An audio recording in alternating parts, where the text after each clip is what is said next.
तुम बस गाँ स्टाइल देसी स्टाइल टिके कांजी गला खाइबा तुम एडे बड़ डेक्ची नहीं आस कांजी कले तुम खाइब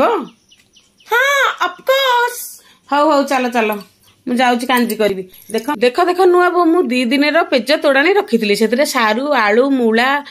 कखारू अमृतभंडा पकईकी प्रेसर रे सीटी देदेली टिके ना अरुआ चाउल देकी देखिले केते बढ़िया है मु फुटण करबा पेज तोड़ाणी रखिच मोर तुमको सब कहबी ना कौन एठी देख मु 5 फुटण आ सुखिला लंका आ भेरसुआ पत्र अधिका रसुण पकईकी फुटेले कांजीटा बहुत टेस्ट लगे 5 फुटण टिके दबा न ना पित्त लगिवो आ सोरस टिके पकईदेवा 5 फुटण जस्ट बासना को पकेबा एठी देखो मु 2 बुदा रसुण को दरदर छेचा करके फुटेली बुदा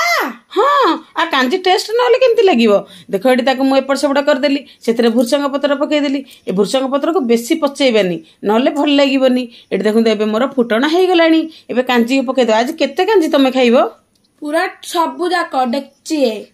परिश्रम करबी मु सबुदिक खाइबो तमे भारी खाउछ ना सेतरे 2 पीस आंबुल भी पकई देथिली संगा माने टिके कमेंट करी कहि देबे हम देसी स्टाइल कांजी केमती हेछि फरमाइश मु कर हां हां संगा माने देखंतु किए करिछि मु एठे परिश्रम करके 2 घंटा हला बसकी पन्नीपरिया काटिया केते कष्ट कइली ह छाडंतु कांजी त हमर प्रस्तुत हे गेलानी एठे टिके थिला हमर सागुदाना सेतरे मु गोटे उपमा कर देली